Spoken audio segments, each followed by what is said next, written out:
is intended for responsible adults only. We advocate for the repeal of marijuana prohibition for adults. We discuss the science, culture, and controversy about America's marijuana laws. We do not advocate or encourage any illegal activity and advise all listeners to learn their state and federal marijuana laws by visiting norml.org, NORML.org. Opinions and claims made by guests and advertisers of NORML Show Live are their own and do not necessarily reflect the philosophy and policies of NORML. Listener discretion is advised.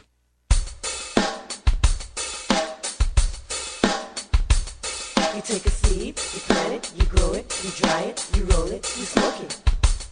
You take a seed, you plant it, you grow it, you dry it, you roll it, you smoke it, and it goes down smooth. Hey! Spanning the continent to bring you the truth about cannabis and marijuana law reform. I smoke pot and I like it a lot. From the promise of legalization. And I think we need to rethink and decriminalize our marijuana laws. To the agony of prohibition. One major responsibility is to encourage people to use less drugs. The National Organization for the Reform of Marijuana Laws presents NORML Show Live, Marijuana Nation. Now, here's your host, NORML's Outreach Coordinator, Radical Russ Belvin. Yes, good day, tokers and tokettes, and welcome. It is Monday, May 7th, 2012, and it's got to be 420 somewhere in the world. Welcome, everyone. I am back from Cinco de Mota. Notice anything different? That's right, I got the Cinco de Mota luchador mask on. I'm ready to go wrestling the drug czar. Anytime he's ready, we're ready. We also got over here on camera, too, Wiz Kaliko is hanging out with us for today. How you doing, Kaliko? Pretty good. I got to admit, I'm kind of scared, though. That's a pretty fierce mask. I know. It's pretty fearsome. I got this from Dooby.us. If you guys go to Dooby, DOOBI.us, you can get a mask just like this, your own luchador mask. It's perfect for Halloween, so plan ahead. Let's get to that. Now, unfortunately, we won't be able to bring Cannabis Carrie on for today's news segment. She's having some internet difficulties, but waiting for us online right now from the protest in San Diego, Attorney Lance Rogers is on the phone right now. Lance, can you hear me?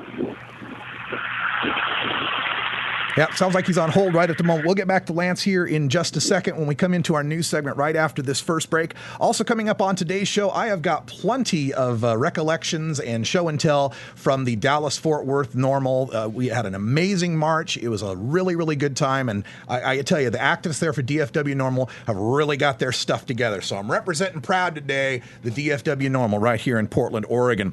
Also coming up on today's show, it's Roots Monday. So we're going to bring you some great Roots acoustic, electric, whatever kind of music we got that goes back to the roots. And this time we're going to Chief Greenbud, who's going to play a song for us that I'm bringing up in honor of this protest for student Daniel Chong, which we'll tell you about in the news segment. His cover of It's Only a Weed, his parody version of Hey There Delilah by the Plain White T's. So check that out coming up at 20 after.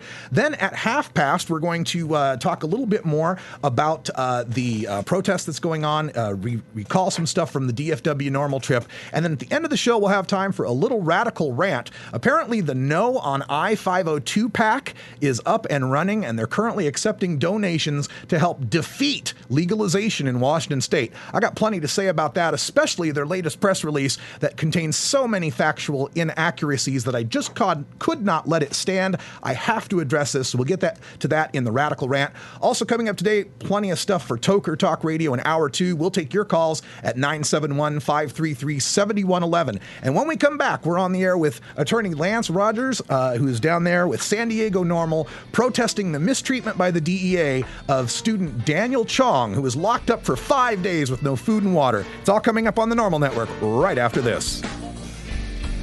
You're listening to NORML Show Live, the voice of the marijuana nation. Weedmaps.com. I'm Radical Russ from NORML. In my job as outreach coordinator, I travel every month, and when I'm on the road, I need a fast, accurate way to find the medical marijuana dispensaries in the area. So I turn to Weedmaps.com. Weedmaps.com has the best dispensary locator online or on your mobile device. Search by zip code or let Weedmaps find you, and in seconds you'll have the addresses, phone numbers, and customer service reviews for the medical marijuana dispensaries in the local area. Weedmaps.com also has a section devoted to helping you find a doctor who understands and recommends medical marijuana under your state's law. You can even check prices on the Medical Marijuana Stock Exchange. Coming soon, you'll even be able to find the listings of NORML attorneys and chapters, local head shops and grow shops, and the best weed-friendly businesses. Weedmaps.com has the information you need to be an informed cannabis consumer. Visit Weedmaps.com today, a proud sponsor of the NORML Network. Hey, this is Sub Cool from Team Green Avenger Seeds, TGAgenetics.com, and you're listening to the NORML Network. Hi, I'm Radical Russ. One of the best things about marijuana is the wonderful aroma. But when you travel a lot like I do, that aroma becomes a suspicious smell. That's why I endorse stealth-products.com, the leaders in smell-proof containers. From smell-proof vacuum bags to smell-proof backpacks and duffel bags, all the way to smell-proof digital safes, stealth-products.com has you covered. Stealth-products.com brings you safe, secure, odorless layers of protection with activated carbon fiber. Backpacks and duffel bags are simple black so as not to attract attention with a logo or a flashy design. Now, nothing is perfectly odor controlled from the detection of drug dogs, but with proper vigilance, containers from stealth-products.com will help you avoid nosy humans. You're now listening to Elliot Beats. Stealth-products.com. Stealth-products.com.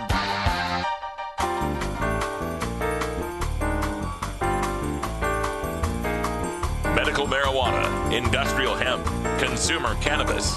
It's time for this week's NORML News with Cannabis Carey. Cannabis Carey can't be with us today. I'm Radical Russ with your NORML News. We are going live to San Diego, California, where we have our own San Diego NORML attorneys waiting there. They are part of a protest that's going on now to protest the treatment of Daniel Chong, a University of California San Diego student, by the DEA. Let's go here if we can get Lance on the air. Lance, are you there? I drove for years. Love it. Hello. Always there. Hello, Lance. I'm going to do a interview with Radical Russ. Hello, Lance. Radical Russ here. Online one. So we'll see. Can you hear me, Lance? Lance, are you there? Talking to you. Yeah. Hello? Yeah, we're still on here. Hello, Lance. Part of it. Thank you. Hello, Lance. No Rudy Reyes, huh? Okay, apparently Lance can't hear me, or he's not listening, or something's on hold right at the moment. Let me fill you in a little bit while he gets back on the line here.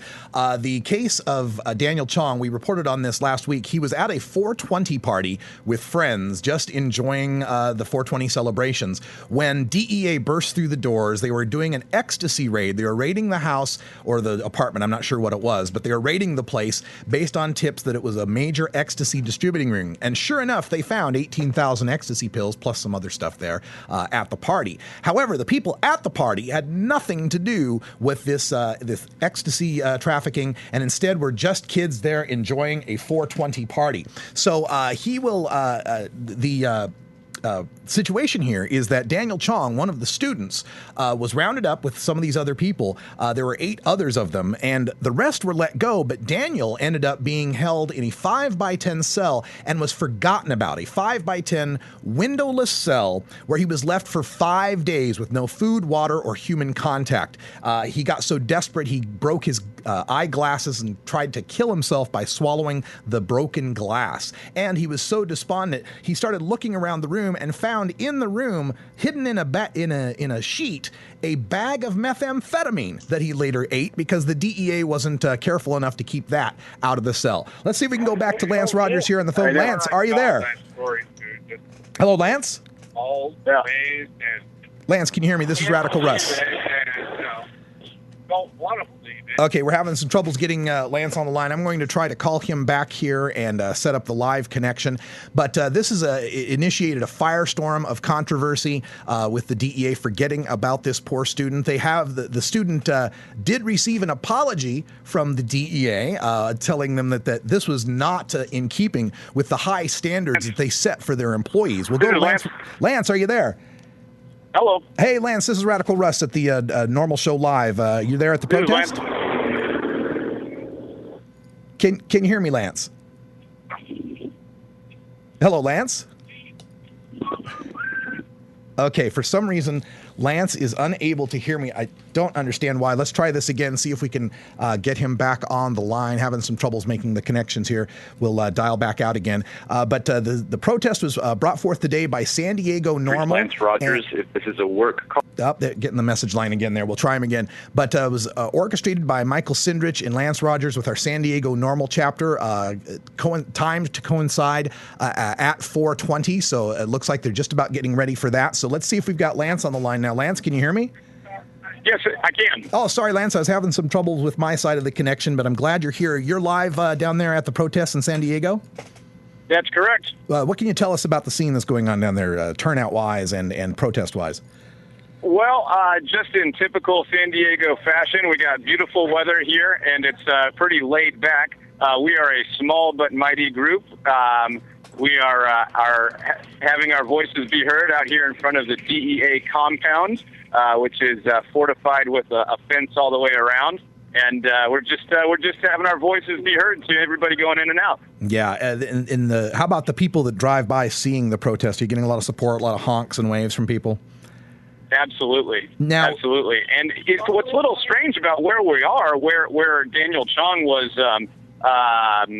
forgotten about for 5 days, is that it's unlike any other sort of jail that I've been around. We're like in an office suite district area, and if you could think about it, it must have been pretty wild, pretty scary to just be forgotten about in this sort of off the beaten path sort of place. Now, have you been able to examine those rooms, or have you ever seen those rooms before? I have not. No, again, the place where I am right now is pretty nondescript. Again, I think from the outside you would never notice that this is the DEA headquarters right in the middle of San Diego. Again, except for the fact of the fence all the way around and the surveillance cameras. Yeah, and now is Daniel Chong attending the protest, or has his attorneys made any statements about this protest?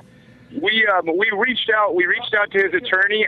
We're hopeful that he might make an appearance, but we haven't received confirmation yet. I think he actually may still be in treatment. He may still be recovering from it was basically kidney failure. Mm-hmm. Yeah, and for folks that were late to the story, of course, Daniel was forced to drink his own urine to survive. He ate the baggie of meth that was found in there. Are there any new developments in the reporting of this story as to how did the baggie of meth get there? What's happening to the DEA agents in charge of this place? Anything new to tell us? Yeah, it's no surprise. We have not heard a further response from the DEA other than about a week ago. They issued an apology, and so I'm holding a sign that says DEA, sorry is not enough. Mm-hmm. I think that's basically our feeling out here, which is you guys gotta take responsibility and do a little bit more other than just say, oh, whoops, we're sorry, we forgot about you. Yeah, as I wrote on the day, the only thing I want to hear out of that administrator's mouth is "I resign." Yeah. Now, I think another reason why this is a normal event is because it's our position that if we could legalize and regulate marijuana, then college students like Mr. Chong would have never been in this position. Right. And the latest we've heard also is that Mr. Chong and his attorneys are now suing the DEA here for what I heard was a $20 million figure. What's the next step in that? I mean, how much longer is it going to take before he's going to see any of that? Oh, really? Again, I suspect his attorney is in talks with government lawyers and.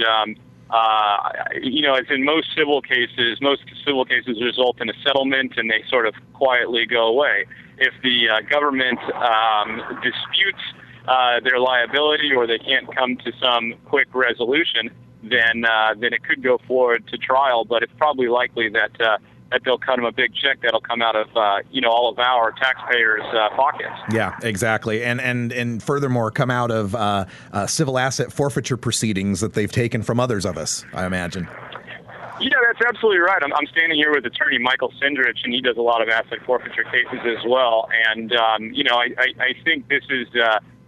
My understanding is that where we are is actually where a lot of things are held, things that have belonged to our clients that were taken from them, and and are just kept here until there's an auction when the government will then sell it to refund these types of activities, these types of investigations.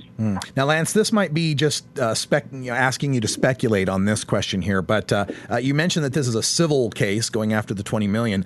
Are there any criminal charges that could be filed here? A false imprisonment, a violation of Eighth Amendment rights, anything like that? That's a good question. There's many times protections for law enforcement, especially for agents in doing things that otherwise would be criminal for you and I. Sure. That they're doing during the course of their employment. Now there's a time when it crosses the line and can become criminal, and that's going to be there we had another vehicle drive past us and to show their support. That was great. That's going to be up to the prosecutor, to the U.S. attorney, whether there is any criminal allegations as to what occurred. I mean, and you're absolutely right. If you or I had locked somebody in a cell for 5 days, we would be charged with serious felony crimes. Yeah, kidnapping, false imprisonment, all sorts of things there.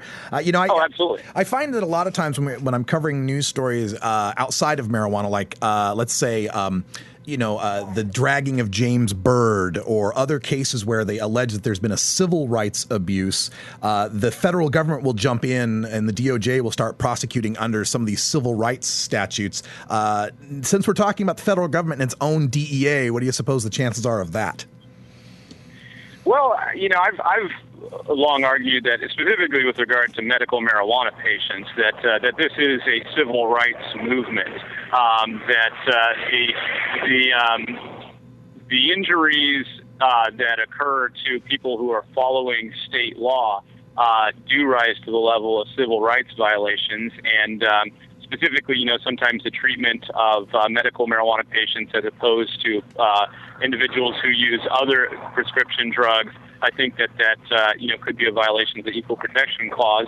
But, I think with regard to Mr. Chong, what happened to him could be just a straight constitutional violation of his Fourth Amendment rights, his rights to be free of unreasonable seizure and detention. Yeah, it's just an appalling case when we first reported on this, and even more appalling to find that the DEA was so sloppy in maintaining their cells there that Chong was able to find a bag of meth in the room and consume that. And of course, his attorneys and Chong himself are saying that wasn't my bag. He didn't bring that in. He'd never been known to use meth or anything like that. So we wish him the best in recovery. We hope everything's fine for Daniel Chong. We're speaking with Lance Rogers, an attorney from the NORML Legal Committee, also affiliated with San Diego NORML. For people that want to help and get involved with this, do you have a website or contact information for San Diego NORML? Let me ask Mike Cindrich, who's actually the president. Is there a website for San Diego NORML at this point, Mike? SanDiegoNormal.com. That's SanDiegoNormal.com. And Russ, I think I'll put you on with Mike Cindrich real quick, and he can perhaps tell people how to get involved. Here's Mike Cindrich. Hey, Russ. Hey, Michael. Thanks for joining us here on NORML Show Live. Any more details you'd like to give us about the case or how people can get involved with San Diego NORML? Well, there's still a lot of information coming out about Daniel Chong's case. Obviously for good reason. We haven't been able to get in contact with his attorney, and I'm sure while they're involved in settlement discussions, they're not really releasing too much information. Sure. But as far as getting involved, San Diego NORML is it's a relatively new chapter, but we're looking for as much community involvement as possible.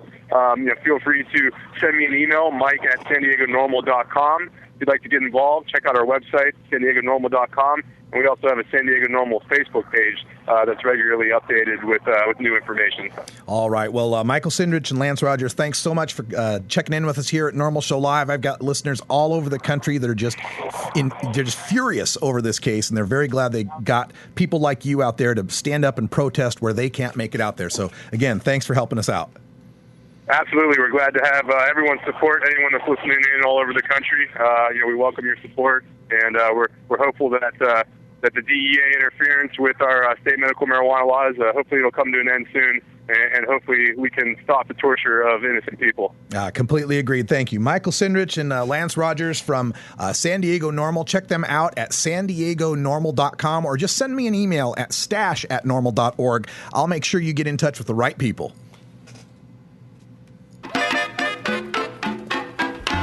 That sound can only mean one thing on this show. What is that? Oh, Ganja Libre? I think it's time to get our THC levels up. Let's do it. All right. Back right after this. It's 20 after the hour, and we have to take a short break, if you know what I mean. Please support these sponsors who support Normal Show Live.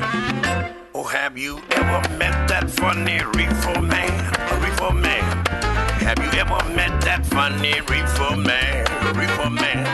If he said he swam to China, he would sell you South Carolina. Then you know you're talking to that reefer man.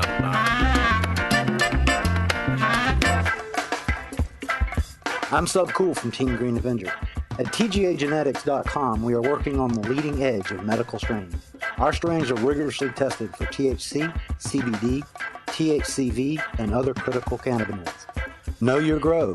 Check out our genetic diversity at TGAgenetics.com, the home of Jelly Bean, Jack the Ripper, Vortex, and other award-winning cannabis strains.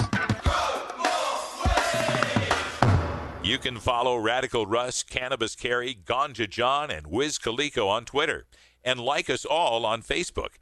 It's the closest you can get to the Normal Show Live crew without stalking them. Georgia. Hi, this is Willie Nelson. Alcohol prohibition didn't work in the 1920s, and marijuana prohibition isn't working today. It's time we stopped arresting responsible marijuana smokers. It's the fair thing to do. For more information, contact NORML, the National Organization for the Reform of Marijuana Laws. Call toll-free 888-67-NORML or visit their website at norml.org.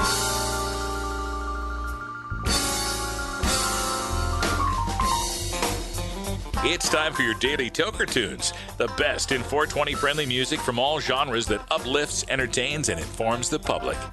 Today we bring you tunes for Roots Monday, our celebration of the music that evolved into the popular modern music of today. We pick the best of blues, country, folk, and jazz with a 420 feel and serve it up for you every Monday. If you'd like to submit your song to be played on Normal Show Live, send it to us at stash@normal.org.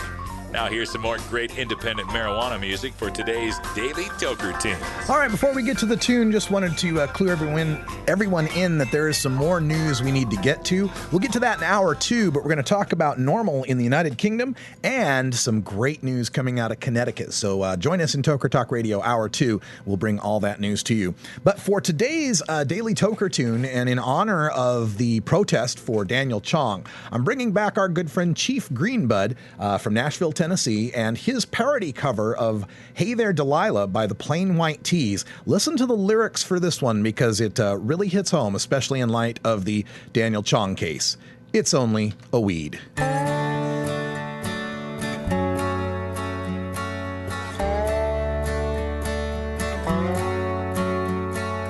Hello, Mr. Officer, and how are you this evening? You say that you're smelling something that you don't find very pleasing. Could it be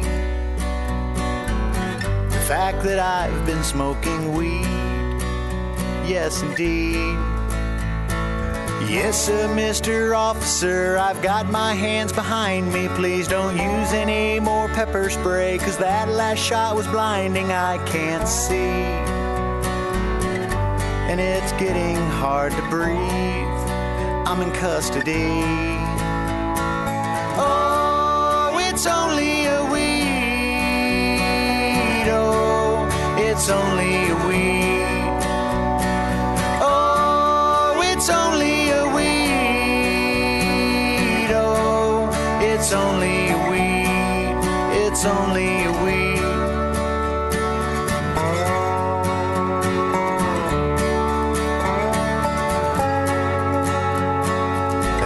Mom and Dad, it seems I've got a little problem. The policeman thinks I'm dealing, and it's prison time he's talking. Could you please call an attorney just for me? I'm in need. Hey, public defender, when's my case going to trial? 'Cause I couldn't make my bond, and I've been in jail a while and lost my job. All for a quarter pound of pot, ain't that a crock? Oh, it's only a weed, oh, it's only a weed. Oh, it's only a weed, oh, it's only a weed, it's only a weed. Well, prison life is really hard, but when they let us in the yard, there's a man named Bubba looking out for me. He says that I'm pretty cute, but I feel like I'm being used. There's just got to be a better way, 'cause I'm not gay. Hey, future employer man, there's something I must tell you, 'cause when you run all my numbers, well, you're gonna find my record I did time. Having marijuana is a crime. I wish they'd have an open mind. It's not a crime. Oh, it's only a weed. Oh, it's only a weed. Oh, it's only a weed. Oh, it's only a weed. It's only a weed. You're listening to the Normal Network, where the time is 4:20, 24/7, 365. Except Cannabis Carry's house, where the laws of space and time do not apply. The law offices of Omar Figueroa would like to remind you to stand up for your rights. Please do not give up your precious liberties. There's nothing wrong with standing up for our constitutional rights, and in fact, it's the only way to honor the Constitution that recognizes our natural rights. Treat law enforcement with respect and respect the Constitution by standing up for your rights. If you are detained or arrested, stand up for your rights by repeating, "I respectfully invoke all my legal and constitutional rights. I do not consent to any search and seizure. I want to remain silent, and I want to speak to my attorney, Omar Figueroa." Omar Figueroa has more than a decade of experience in federal and California courts and graduated from Yale University, Stanford Law School, and Trial Lawyers College. Please contact the law offices of Omar Figueroa at 415-489-0420 or 707-829-0215 or on the web at www.omarfigueroa.com. Tjena, jag heter David, PKA The Dirtball. Vi ska röka hela tiden, alla år. We're joined also by Barry McCaffrey, General Barry McCaffrey, I should say, retired general, military analyst at NBC, and most importantly for this conversation, former National Drug Policy Director, very familiar with this conversation. Normal Show Live, where the truth about marijuana gets more than a minute to speak. General, I'm going to begin with you.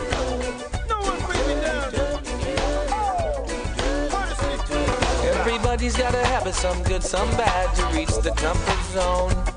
Some people have all kinds of people around, some people can't hang alone. Whatever it is, whatever you like, you're gonna make it through your afternoon. Alternative Medical Choices offers healthcare the way it should be. Easy to access, patient-centered, team-based, and quality-focused. We offer a variety of natural, affordable healthcare treatment options like primary care, group acupuncture, massage, and assistance with OMP registration. As a patient, you will have a team of experts working with you to make you the best you can be. Call Alternative Medical Choices at 503-288-5579 or check us out on the web at altmedchoices.com.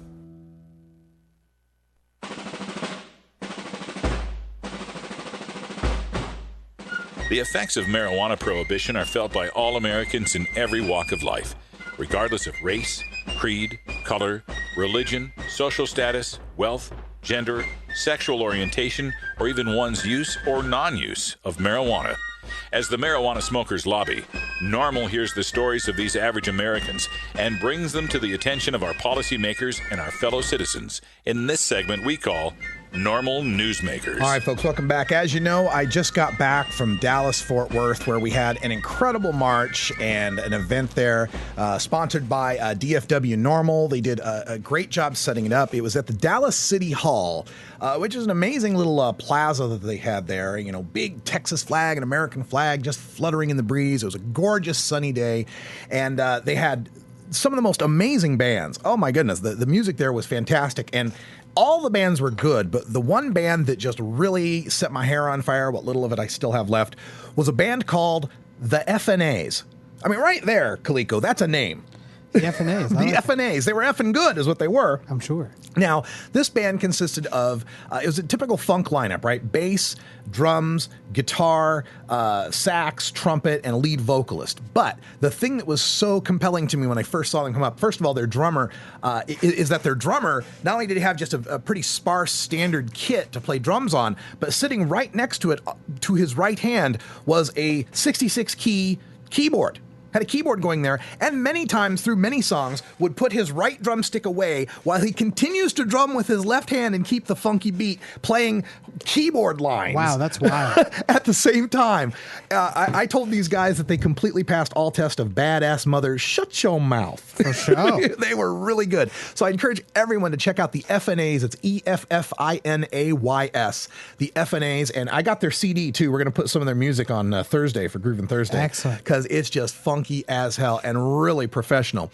Also, Sean McAllister and Jenkins and Andrea and all the folks that I met up there did such a phenomenal job putting this thing on. I'm going to play some of this in the background here and just give you a look at what was going on there. Now, you don't see much because, of course, the distance that my camera is from the main stage there. I'll give you some of the audio, too, see if we can bring some of that up here. But now, if you're thinking, wow, where's all the people? Well, notice that it's about 90 degrees and sunny out. And so Pistol packing mama. most of the people are in the shade behind here. So there's a lot of people sitting there watching this. But I had a chance to give one speech here. I played music in bars for 15 years. I never had that happen to me. That's a first, man. That's beautiful. Oh, I must tell people what that was, though. While this band, Pistol Packin' Mamas, was playing, another really good band, but while they're playing, some guy, had to be in his, I don't know, mid-40s, maybe early 50s, walked up right in front of the guitar player up there on the stage and dropped his pants and took off his shirt and stood there in his dingy gray underwear. It was like, and he just stood there and he was chatting with the guy and talking and just standing there in his underwear. So we were all afraid he was going to keep going. But the security took care of it. And what's really nice, too, there were 2 Dallas police officers there for the day, 2 Dallas City Hall security guards there for the day, and not a one of them had a problem with anybody puffing. Now, people were still keeping it discreet, you know, in the circles, cupping the joint and, not blowing in their face or anything. But there was plenty of smoking going on there at Dallas-Fort Worth, and at least 400 people showed up. And my favorite part, we marched from the Dallas City Hall with a police escort. We marched to Dealey Plaza. And for those of our less historically astute listeners, that's the grassy knoll, man. That's the Kennedy assassination, right? We were right there, 400 stoners on the grassy knoll, on the grassy knoll, with all those cars coming by, and we got signs up, and they're honking, and we're pro-legalization this, and it was just fantastic. That's it was one wild, of my, man. I would have loved to have been there. It was amazing. It was one of my favorite marches that we've ever done. Now, the sad part for me, Mr. Sedentary, Mr. Junk Food, Mr. Exercise is walking up and down the stairs to go to work. Uh-huh. On the way back in the 90-degree heat, as I had been chanting and leading everybody, my left calf cramped up. Oh. And then when I stopped to deal with my left calf, my right calf cramped up. I was completely hobbled, could not move. Oh, the wow. Dallas, the DFW truth enforcement car, the cop car with the green lights with the 420 on it and everything, had to come in to pick me up. Oh, my to goodness. take me back. I was so hobbled. Wow. So, yeah, eating lots of bananas. You need to drink water, Drinking lots too. of water, but, my bad on that one. But a good time was had. And DFW just had me MC the whole event. So I introduced all the bands, and so as the bands are changing over, I was the speaker pretty much. Now, there was other speakers that came up as well, but I was able to introduce them, and in introducing them would give a little 3 or 5 minute speech. So there was a lot of speeches. They're up on our Ustream page in the video section. I haven't converted them. I want to edit them a bit and convert them and put them on YouTube, and I will. But let me give you just this one speech, and following it, this young lady performs the national anthem in the luchadore mask and did a phenomenal job. So let me give you this from Dallas-Fort Worth City Hall. Hey, welcome to Cinco de Mota here. Are y'all members of NORML? Yeah! If you're not a member of NORML, go to dfwnormal.org and get involved because they need your support. It's, for every one of us that's out here who can stand up for our rights, there's a whole bunch of other people that got kids or jobs or families or legal situations where they can't stand up. So our voices have to be louder and our stand has to be prouder. So you ready to be loud and proud?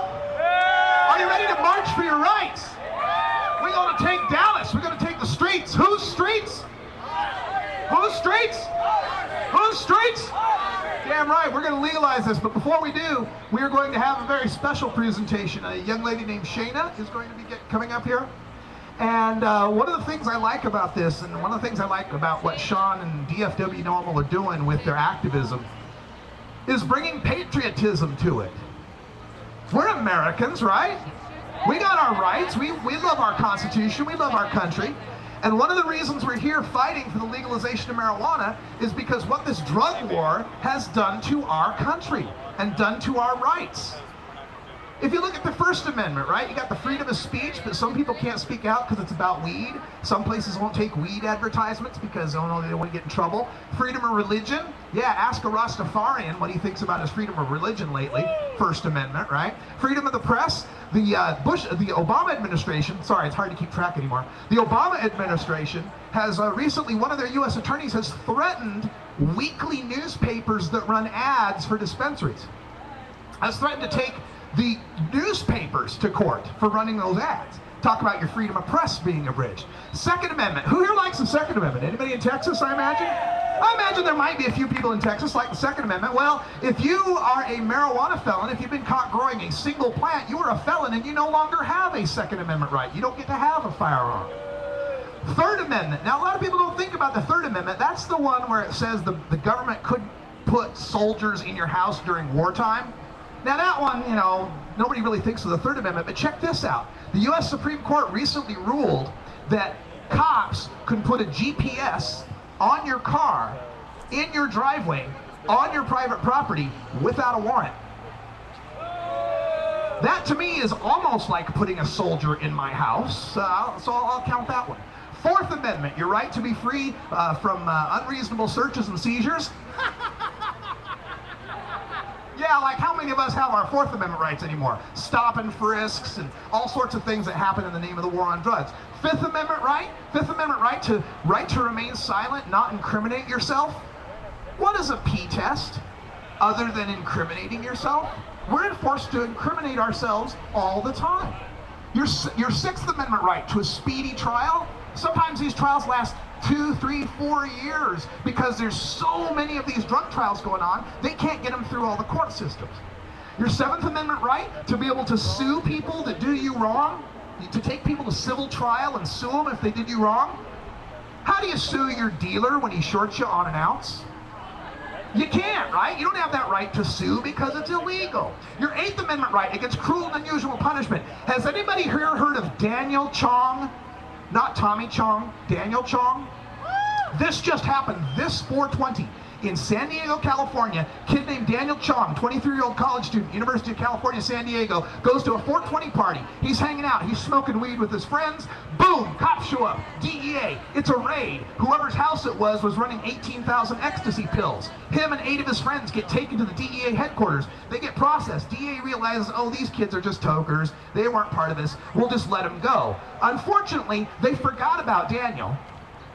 They put Daniel in a 5x10 cell with no windows and forgot about him for 5 days with no food, no water, no human contact whatsoever.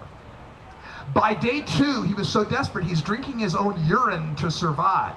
By day 3, he's starving so badly, he starts looking through the room for anything to eat, anything he could eat.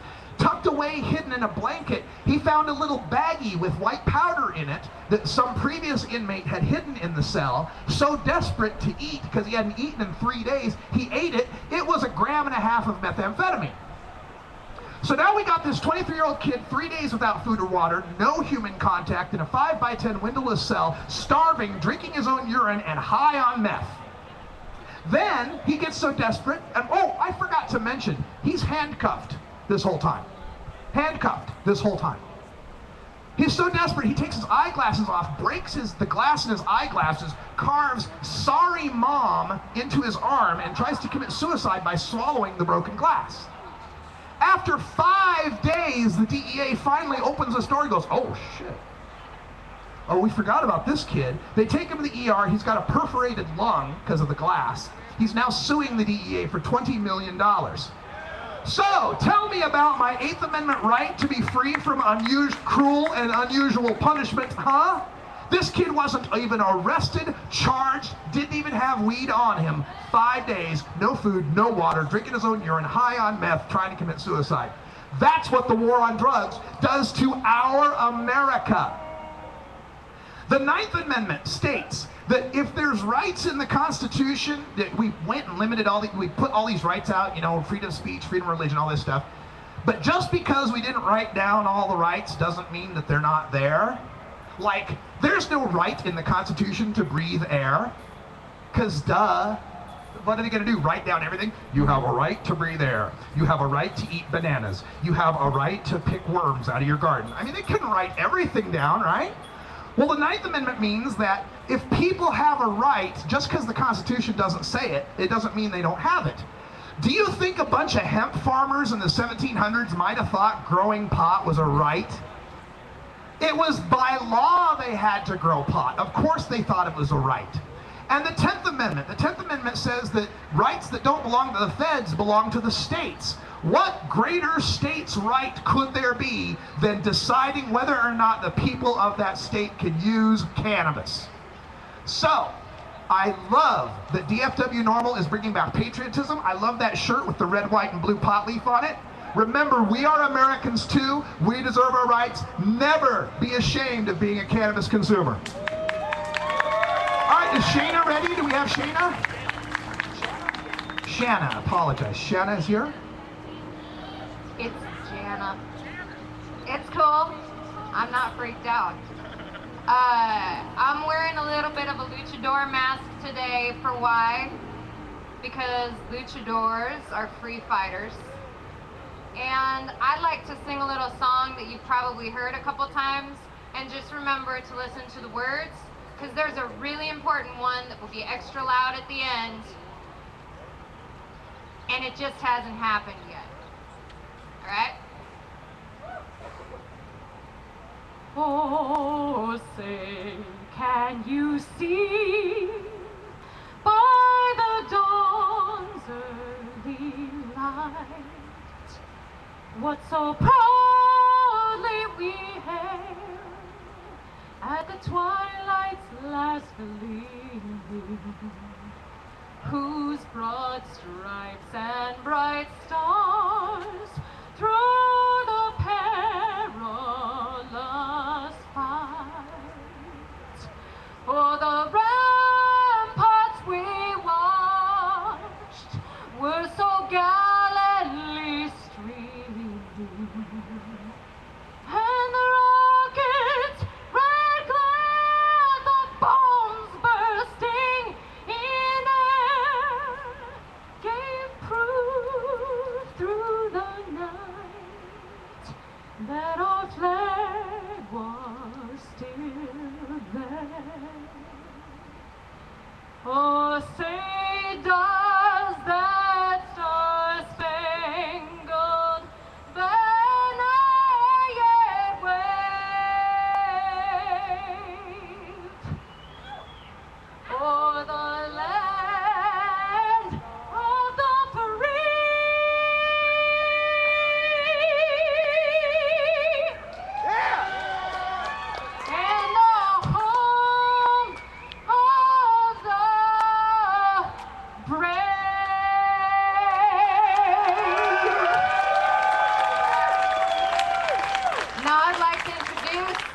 John McAllister, the Emperor of DFW Normal.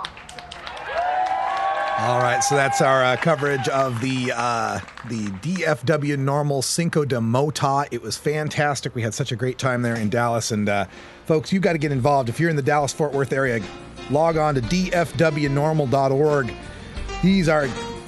They're doubling in size in just a year. They've outgrown their current meeting space. Get involved. You're listening to Normal Show Live, the voice of the marijuana nation. When we come back, time for some I-502 ranting. This is Zion Thompson from The Green, and you're listening to Normal Show Live. Hi, this is Dan Michaels, your trusty neighborhood Normal Network voiceover dude. If you're looking for a professional voice talent for your commercial or podcast, I'm your guy. Visit my website, danmichaelsaudio.com, or email me, danmichaels@danmichaelsaudio.com for more information. Who is it? It's me, Dave. Open up, man. I got the stuff.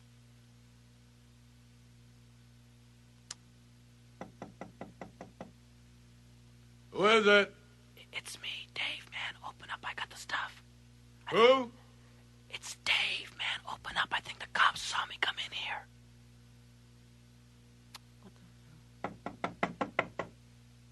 Who is it? It's Dave, man. Will you open up? I got the stuff with me. Who? Dave, man. Open up. Dave? Yeah, Dave. Come on, man. Open up. I think the cops saw me. Dave's not here. Open up the door. It's Dave. Who? Dave. D-A-V-E. Will you open up the goddamn door? Yeah, Dave. Dave? Right, man. Dave. Now, will you open up the door? Dave's not here. Oh. You want answers? I'm as mad as hell, and I'm not going to take this anymore. You want answers? You have offended my family.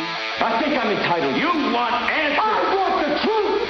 And you have offended Shaolin Temple. You can't handle the truth. Surely you can't be serious. I am serious. And don't call me Shirley. Radical Rant. All right, folks, welcome back to welcome back to Normal Show Live. I'm having some problems with my graphics today, so I'm just going to take that off of there and not even worry about it.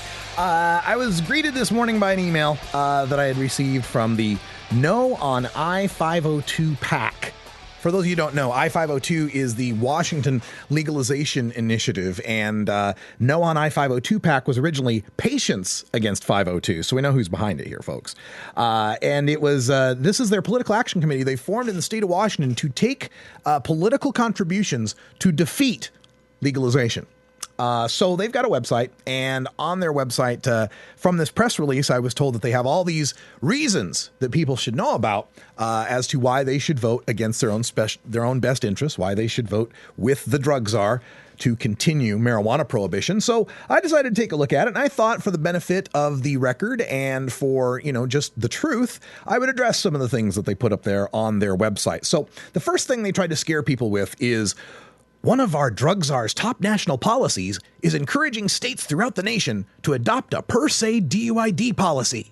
Now, understand, I-502 has a policy in it that is a per se DUID at 5 nanograms per milliliter of active THC in your blood. You would be considered a stoned driver and would be subject to penalties, right? So it sets a hard limit, kind of like a breathalyzer sets a hard limit. And it is unscientific and inaccurate, especially when we're talking about heavy long-term consumers of cannabis like myself. That said, this is a misdirection. Yes, the Office of National Drug Control Policy has as one of its top priorities instituting per se DUID policies, but the top national priority of the drug czar is to, quote, take such actions as necessary to oppose any attempt to legalize the use of marijuana, end quote. That is his reason for being, is to take such actions necessary to oppose any attempt to legalize the use of marijuana. So to try to misdirect people and say, oh, this is something the drug czar wants, let me just fill you in here. I just recently debated Dr. Kevin Sabet,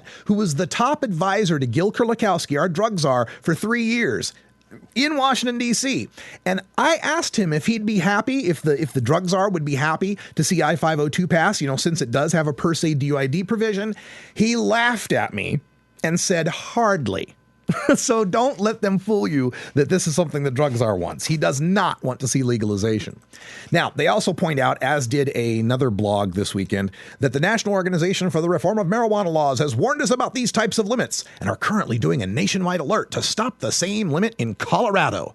Yeah, a certain blogger blogged about that as well, saying, oh, your head will explode. Here in Colorado, they're against per se DUID. In Washington, they're for it. Well, first of all, our alert in Colorado is not nationwide. It's issued to our Colorado subscribers only. And what they're giving you here is a half-truth. The DUID limit in Colorado is a standalone bill, all by itself, that does not include legalization. Per se DUID is bad enough to oppose on its own, but it's not so bad that you use it to reject legalization. It's like asking whether or not you favor eating dog shit. If someone asked you to eat dog shit, you'd reject them. But if that someone was keeping you and your family and your friends in a cage indefinitely and told you the only way you'd ever be released is to eat some dog shit, you'd eat some dog shit. Now, another point they try to make out here, when voting to legalize, they always put the scare quotes on it, legalize cannabis, one doesn't expect sharing, such as passing a joint in a circle, to continue as a Class C felony, nor do they expect growing even a single plant to remain completely illegal. Well, that's irrelevant now, isn't it? Passing a joint is illegal now. Growing a plant is illegal now. Now, whether you think that's legalization is an argument of semantics. But when I-502 passes, you could talk to a cop at your doorstep while smoking a joint, and he could do nothing about it. Does that sound like more legalization than what we have now? Here's another one of their bullet points.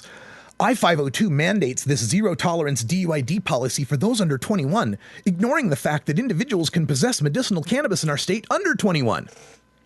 Yes, that's difficult. I will give you some slack on that one. That is difficult. I do not like that either. But a legalization law that can pass is going to have a 21-year-old age limit. It's going to have to address fears of youth use and diversion and reckless driving. Now, I don't know how many Washington patients are of driving age but under the age of 21, but I'm betting it's less than the 10,000 Washingtonians who will be busted for an ounce or less if I-502 fails. Here's some other things they're scared about. It gives the Liquor Control Board the authority to control and regulate the amount of THC in the cannabis being sold in the proposed retail locations. So what? If you're a patient, you're not shopping there anyway. You're growing your own or getting it from other growers. If you're not a patient and the store weed is too weak, you'll get good weed from another source.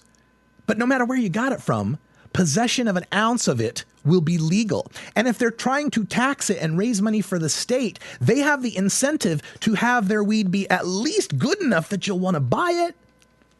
Here's another scare they have, the federal preemption scare. The entire distribution system will be challenged and defeated in court, as you can't force a state to accept taxes from a federally illegal substance. Well, that's irrelevant as well. That's the exact same argument we can make for any medical marijuana state like Colorado or New Mexico or Rhode Island that is currently accepting taxes from a federally illegal substance. Now, that didn't seem to compel any no on I-692 packs back in '98 or any complaints from medical marijuana activists when they were trying to pass dispensary language that Governor Gregoire vetoed, did it? Here's another one of their complaints. Forces all business applicants, whether for growing or selling, to submit their fingerprints to the FBI, more than likely leading to harsh federal penalties placed upon those who feel they're protected under state law. Irrelevant again. These harsh federal penalties would come down on a grower regardless of whether the FBI has their fingerprints. And there are such fingerprinting requirements in many medical marijuana states, but I never hear of those states' activists forming PACs to defeat those not perfect bills. Claims to address the issue of hemp, but they do so by mandating arbitrary restrictions, forcing farmers to keep hemp at or under 0.3% or risk state prosecution. Well, this is a half-truth. The writer fails to mention that the 0.3% THC is a standard for industrial hemp that is international and it was brought about by the Hemp Industries Association as part of their test pledge program to make sure that people who eat hemp products don't trip a pee test for pot metabolites. Every country on earth growing industrial hemp is abiding by the 0.3% THC mandate. Now, as they go on here, the No on I-502 people then start to attack New Approach Washington, known as NAW, N-A-W, and they keep attacking them because they say it's legalization, but they're lying, and what they're saying isn't real. They're trying to pull the wool over your eyes, and so here's some of their statements on that item there. NAW currently claims that Initiative 502 won't fall victim to federal preemption. That's untrue. New Approach Washington has always provided that info that this could be preempted by the feds, which again holds true for Washington's current medical marijuana law. Why is it that we're afraid of the New Approach Washington instituting buying and selling of marijuana that the feds might bust, but meanwhile the Seattle Cannabis Farmers Market for medical marijuana patients doesn't seem to be getting busted or having any problems? Why is it that the sick people, you're not worried about federal preemption, but the healthy people, you are? Really, what is the message here? Don't try legalization if it makes the feds mad? Here's another one. This is one of my favorites. New Approach Washington claims that I-502 treats cannabis like alcohol. This is obviously a falsity. And they go on to say, you know, it's not treated like alcohol because, gosh, with alcohol, you can buy as much as you want and there's no limit. You can pass a beer to your friend, blah, blah, blah, blah, right? All right, you're splitting hairs here. Of course, it isn't treated like alcohol for all those reasons you just mentioned. There's no 1 ounce limit on alcohol. There's no, you can't brew your own beer like you can't grow your own plant. Understood, got you there. But right now, marijuana is treated like heroin, LSD, and PCP. I think being allowed to have an ounce of marijuana without any punishment whatsoever beats the current misdemeanor with a mandatory 1-day jail sentence that can be up to 90 days and a $1,000 fine. Let's not forget about having your driver's license suspended, not forget about losing your job, losing your kids, all the different ways, your scholarships, your financial aid, all the different ways a drug conviction can work against you. Yeah, it's not quite treated like alcohol, but damn, I'm sure it'd be nice if it was not treated like heroin. Here's another one of their points.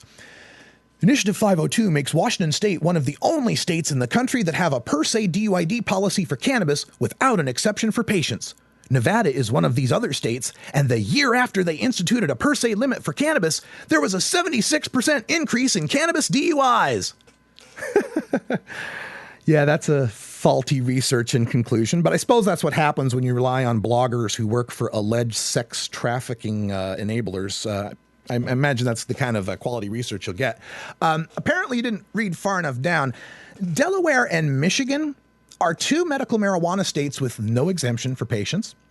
And that scary 76% increase in cannabis DUIs is wrong on 2 fronts. Number one, it was an increase in DUIs of all types, including alcohol and other drugs. And number 2, the increase was due to the fact that in 2001, 31 law enforcement agencies reported DUIs to the FBI. In 2002, it was just 3 agencies. In 2003, they submitted incomplete data the same year that they passed a per se DUID law. And in 2004, they went back to 31 agencies reporting. So the 76% increase from 2002 before the per se DUID to 2004 after the per se DUID is kind of like noting that 31 soccer teams scored 76% more goals in 2004 than 3 soccer teams did in 2002. And finally here, New Approach Washington claims that they have the science behind the mandated per se DUID limit. This is clearly not true, as there is absolutely no scientific consensus to support any per se limit, better yet, a 5 nanogram limit. Now, that's a half-truth. It is true that there is no specific number of THC in the blood that will guarantee someone is too impaired to drive. However, the available science does show that most cannabis consumers are impaired to a point of creating additional risk when they are above 5 nanograms per milliliter. Since newly legalized marijuana is going to mean a bunch of new, inexperienced pot smokers, that would be a logical limit to apply to them.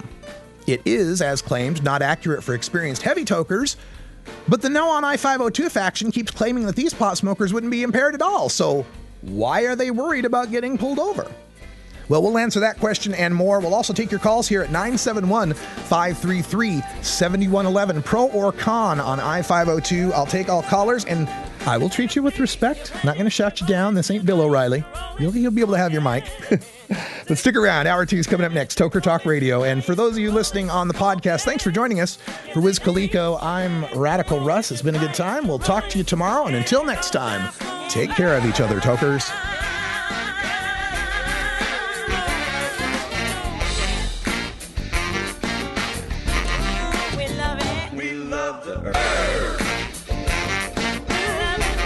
This is Normal Show Live, the voice of the Marijuana Nation. Take it on one more time. You take a seed, you plant it, you grow it, you dry it, you roll it, you smoke it. You take a seed, you plant it, you grow it, you dry it, you roll it, you smoke it. You take a seed, you plant it, you grow it, you dry it, you roll it, you smoke it, and it goes down smooth. You're listening to the Normal Network, where